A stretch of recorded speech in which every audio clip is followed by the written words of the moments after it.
Welcome back. You're watching the Power Breakfast Show. Now, for lovers of history, you will remember the late President Milton Obote. He was a man that led Uganda to independence. And I don't know whether we can say history is repeating itself through his family, because this morning we're joined by his son, Bishop Edward Engena, who's vying for the top seat in next year's Uganda's elections. A very good morning to you, sir. Good morning. Thank you so much for coming all the way from Uganda. Thank you. Really appreciate. Thank you. And just a quick reminder to our viewers, 22422 is the SMS line. Should you want to ask any questions, any comments you might have for him, and you can also get us on Twitter at Citizen TV Kenya. The hashtag is Power Breakfast. We'd love to hear from you, so get in touch. Bishop, will you allow me to call you Bishop as we go through? Sure, all right. Okay. Thanks for coming once again. Yes. And let's start by getting to know you. As a son of a former president, how was that growing up? Well, I've lived in the mountaintop and the valley. Born in 1966, right in the presidency. 1971, Idi Amin coup. Tanzania, almost 10 years. Back into Uganda, 80 to 85, another coup. Out into Kenya for almost 20 years. Went back in 2005 when my late father passed on. I've been there ever since.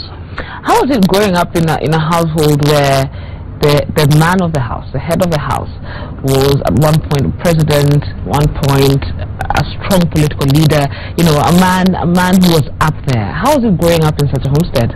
Well, for many years we lost him, in the sense that the obligations of presidency separate you from family, and your house or your home or your family becomes a political house. So we had uncles and aunties and all kinds of distant people who we accommodated, lived with.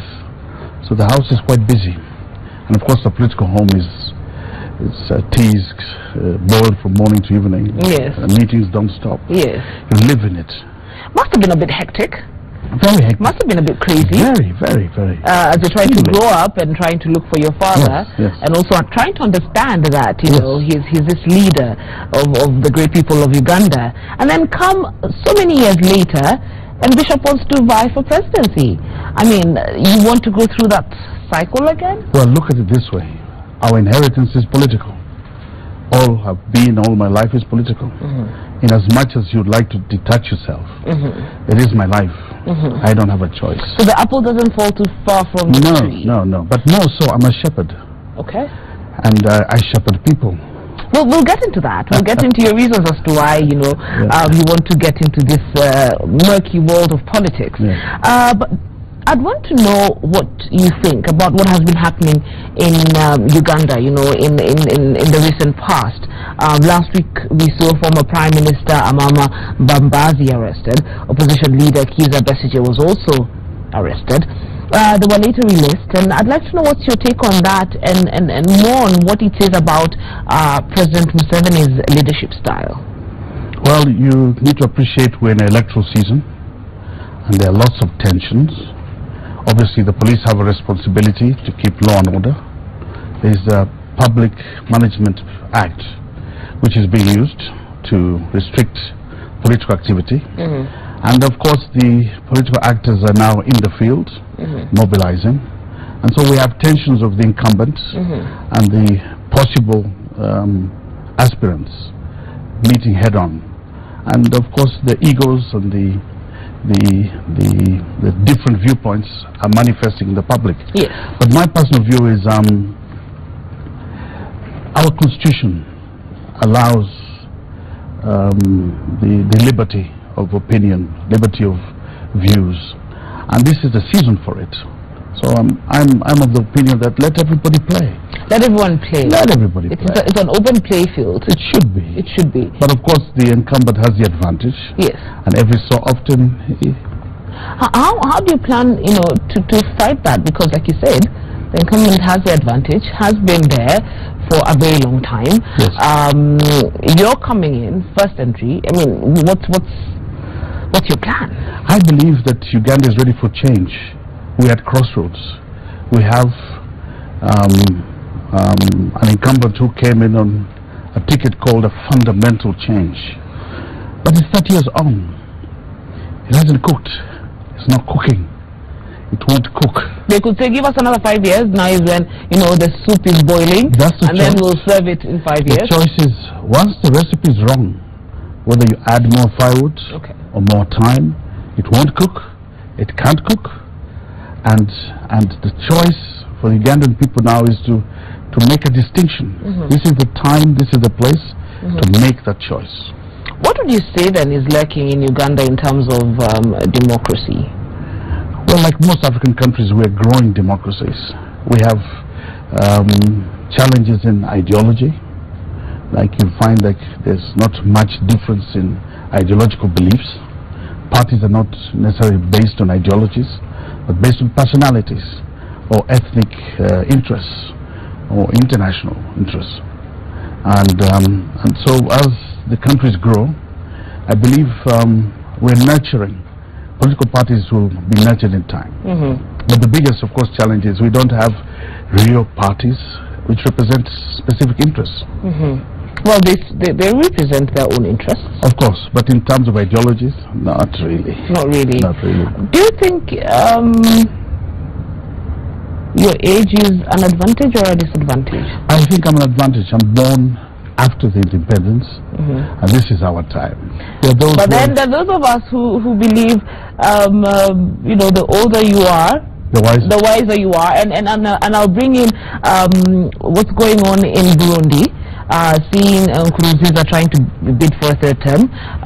In Rwanda, Paul Kagame just got an extension or, you know, an allowance for another term. Yoweri Museveni has had quite a number of terms. The older, the wiser it looks. Well, maybe the older is supporting the stronger, but in this case, I don't think so. I'm looking at it from the perspective that Burundi has old internal difficulties, and they're boiling. They're hidden behind the second or third term, but technically, you're talking about internal difficulties that have been there forever, and they're simmering. It's almost a wound that never healed. And so what's happening is being scratched. And it's being scratched through this. So you find Nkurunziza has a strong base that wants him to stay. But then there is that contention on the constitution on whether he could stand a third time. Or in his perspective, he has only stood once. The first time didn't count, because he wasn't necessarily elected. Yes, it was a selection through the constitutional process, which was in Arusha. So that's what's going on. And of course, Rwanda now, they're also coming from a healing, a place of great strife. So they both need these fathers, you can call them that, founding fathers, to take them through. When you say founding father, are you talking about... founding father is the wrong word, but I think you get what I'm saying. So are you trying to say that because of what they have been through, they need their leaders to stick with them for a longer time? Yes. I mean, in certain instances, it's, I mean, the child who's growing before they get certain liberties must stay in the home for a certain period of time until they're old enough to handle their democracy. If their democracy will end and result in death and spilling of blood, then surely I mean, when we stand here in Africa, we look at countries which have been democratic 400 years and we try to mimic them overnight, you know, we're still dealing with some strong traditional basis, traditional beliefs, traditional perspectives of many issues, and those issues need to be, you know, need to grow to appreciate that I have a viewpoint. For example, in Uganda, I am saying categorically that I appreciate what the president has done or is doing, but at this point I'm saying that the expiry date has come. Yes. What are some of the things you think are a challenge to Uganda? What are some of the challenges Uganda faces as a country that you think you'd be able to rectify? Good. I come from a biblical background, so there are many things I look at very differently, and certainly given an opportunity I would do things very differently based on my biblical background. I also enjoy a background of having been out of the country twice because of political turmoil. So I'm a student, I'm a child of, I'm a product of Ugandan history. I've suffered the brunt and brunt of everything that could happen.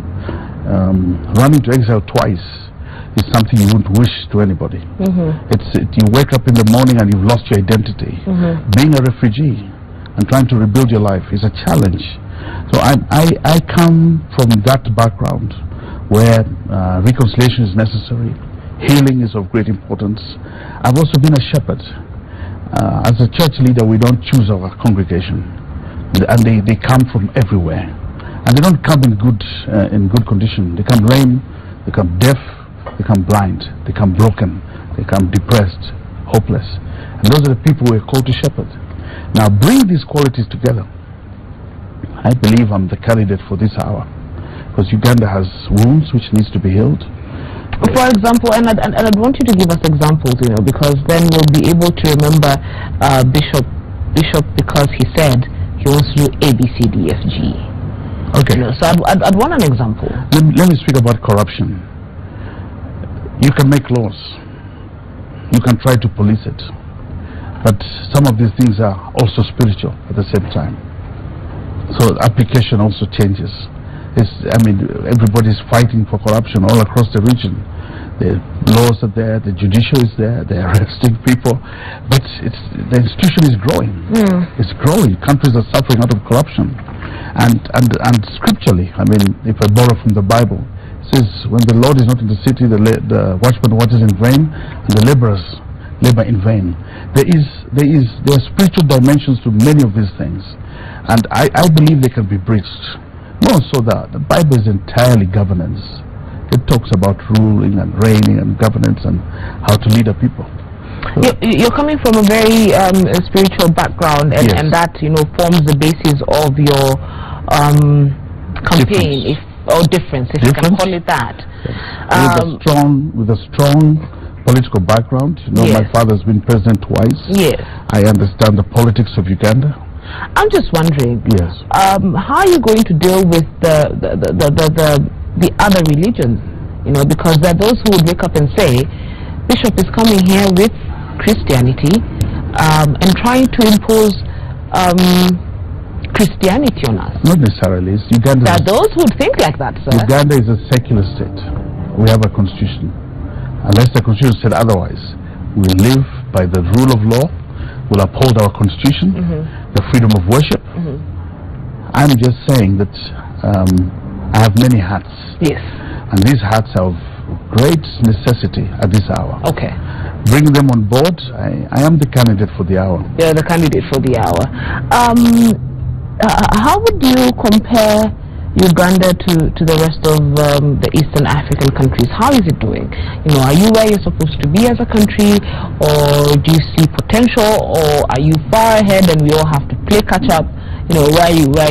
Well, I think the advantages Uganda has, but on the other hand, we are not where we should be. I'm looking at the wealth of the land.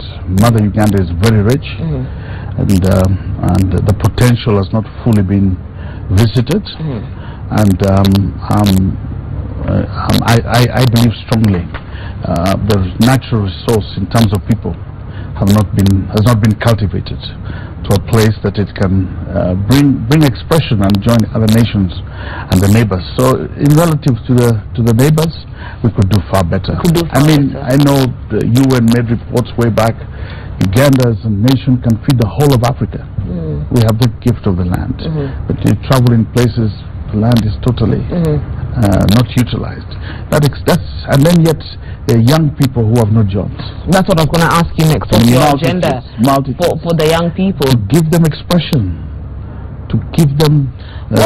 Giving them expression can be a bit tricky because they could use it against you. When I say expression, you have to appreciate I'm not talking about the expression to speak or to shout out, but expression to be whom they could be, expression to utilize their gifts. Are you saying that's not happening in Uganda? Not at all. But don't you have young Ugandan entrepreneurs who have watched on TV? You have young farmers who are very successful, watched on TV, they're expressing themselves. Well, there are some. I can't say absolutely there's none. I'm just saying that there's a lot more that could be done, and there's a lot more. There are many different ways of doing things. I also believe, for example, the way they're schooled has to be affected so that they can appreciate the market or the resources of the land. They're brought up and they walk around with their certificates, no expression. When you say that school has to be changed, what exactly does that mean? You want to change the system? Yes, affect it in such a manner that people can discover their potential and put it to work. Yes, there's so much potential of young people, so much that they can do that they have not been able to do. Not because it's not there, they just don't know. And I think government has a place to play. We can't force people to do this or that, but there's certain foundations that have to be laid, and then it's up to you to make the choices. Don't you think that's going to be a very tall order? And just coming from our Kenyan example, we're seeing the challenges we're facing with devolution, trying to introduce new things here and there that ideally should better our country. Something like education and trying to overhaul the whole system, isn't that something that's going to be a very big challenge? And I just want you to share with us whether you've put in place how the phases will be done, because it affects quite a number of people. Yes, I have a launch which is coming up in Kampala where I'll share my vision and burden, and in it I'll be very comprehensive on these factors, and I'll not talk about education. There are many other areas. Why do you call it burden? Sorry to shut you. It is a burden in the sense that it's more than just an ambition to run for presidency. It's a cry to see an African, when you sit in a country and you find people are still putting on second-hand clothes, honestly, how pathetic can it get? And to the point you find people putting on second-hand socks, underwears, honestly. The dignity of an African. I'm talking about people who can also find expression. It's a burden. Wouldn't you call it, for you, not a burden but a calling? It is a calling, but a calling is a burden in the heart of a man. You're disturbed of it. How can we live in this? And can't we do better? And there we are in second-hand clothes. And a real example, the reality of the local person. What's wrong with wearing second-hand clothes? Because even in developed countries, they have pass-downs? Yeah, pass-downs, what they call vintage stores, what they call goodwill centers. There's something called dignity and indignity. There's something that takes away your dignity. It's not just the clothes. It's more than that. It's deeper than that. It's deep. What's your biggest motivation in life? And especially now that you've decided to venture into this. I love how you put it, venture. It's not a venture. No, for me it is, because you're going into the murky world of politics. You're venturing into something that is new for you. For you as a person, you've grown up in a very political family. Yes, but for me, I feel like you're... I'm home. I'm not going into anything that... Look at it this way. I'm a shepherd. I look after people. I'm just taking a deeper shepherding role that talks of a nation. All through the Bible, you have Moses, a shepherd, looking after his father-in-law's sheep. God calls him to shepherd Israel. You have David shepherding, they say, some little sheep, and God calls him to shepherd Israel. I'm just a shepherd. But just the dimension or dynamic is just becoming bigger. But what I do, that's what I do. And let me put it another way. I never desired in all my choices to be a shepherd. That was a calling. Out of 1,000 choices, I would never have been a shepherd. Never. But ultimately, God had his way. I got into the shepherding business. It's now my life. It's my passion. It's something I do well. I've been in this country for many years. I have several sons and daughters in the form of churches and beyond, and other areas of ministry. I'm back in Uganda. I've been doing the same thing. It's just the dynamics are just bigger, but nothing has changed. So I'm just correcting that word venture. I'm just going to be the shepherd. You're going back home. Yes. People say in life, we should start small and then progress. You decided to go full head on. Are you ready for rejection, disappointment that could come with the elections? And the people of Uganda say, we don't know who Bishop is. I mean, you know him from the spiritual side, but we don't know when it comes to governance. Yes. Are you ready for that? I would answer you two ways. If you've ever been in the church, if you know what goes through there, then you're ready for anything. That's the first way I would look at it. But more so my life.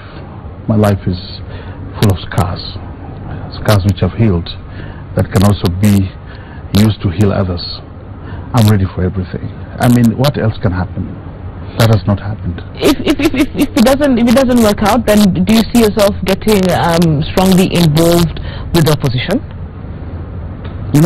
Those words you're using, I don't want to be looked at in opposition. I have a responsibility that I believe is upon my shoulders to take this nation to another place. Agreed. And I want to look at it from that perspective.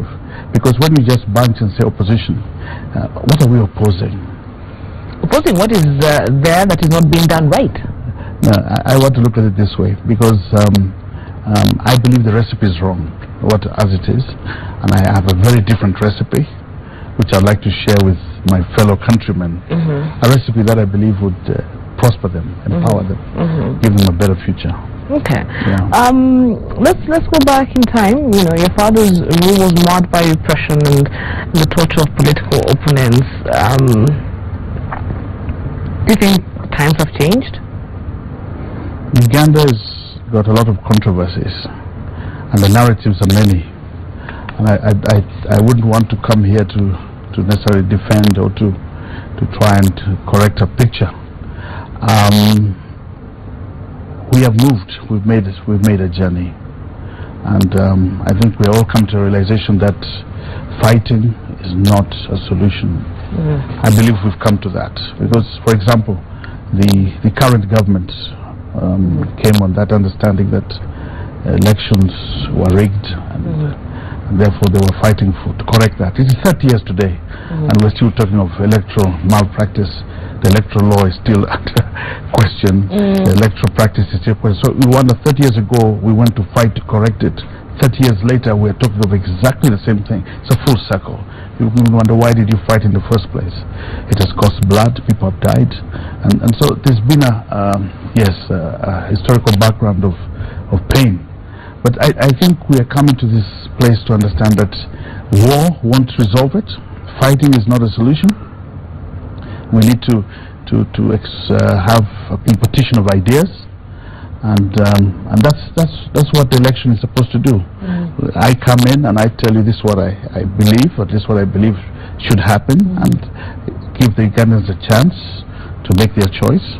And when they do make that choice, then we live by it. Yes, I went to the president's 2011, I won't call it inauguration, but one of his rallies. At that time, I was saying, this is the will of Ugandan people. I'm saying today, categorically, that I'm in that race. I have a very different agenda, which I'd like to share with the Ugandan people.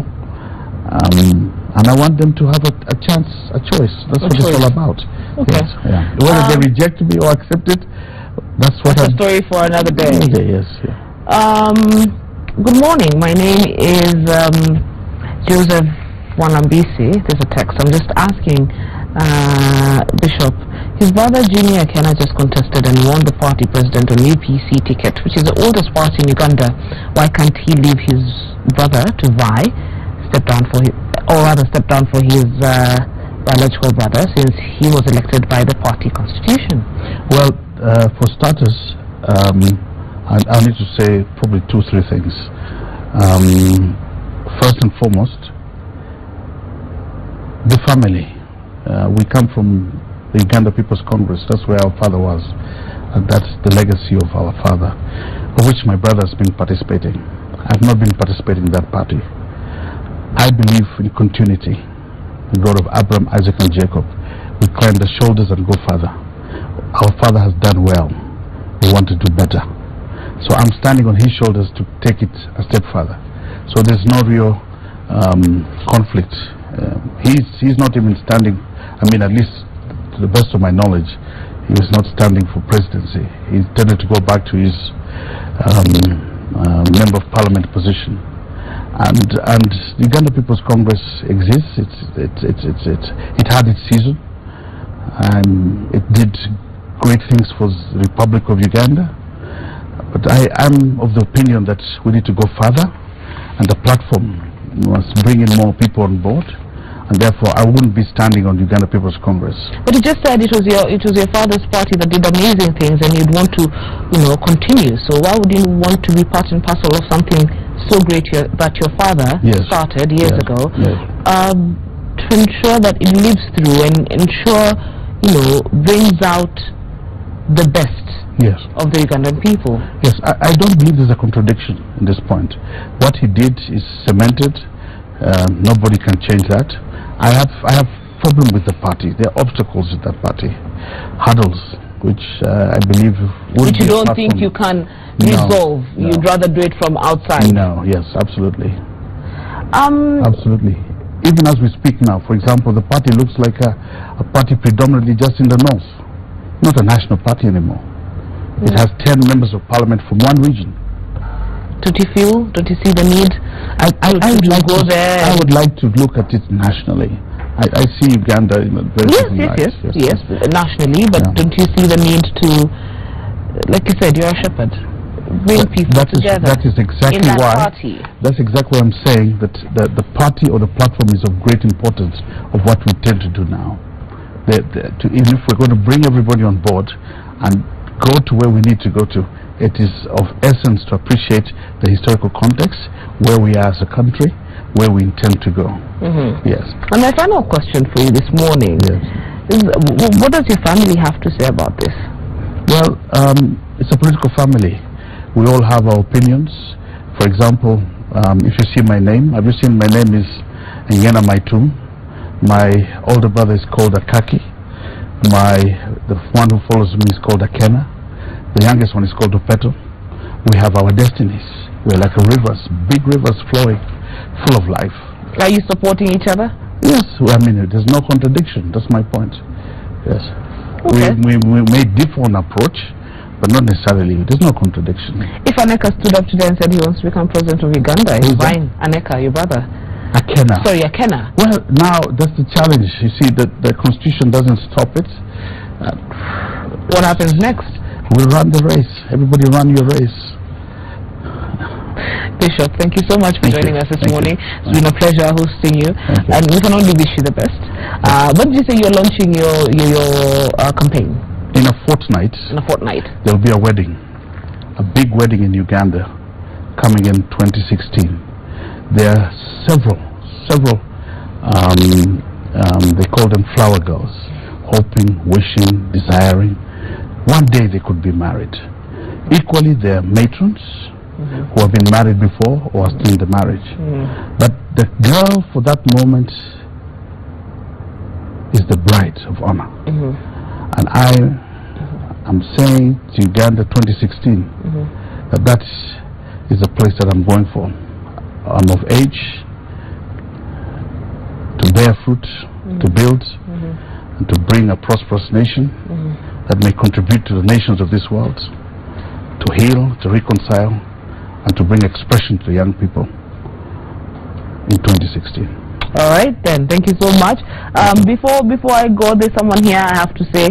Pastor Irombo from Makoye in Muranga says, Bishop is my spiritual dad and I'm happy.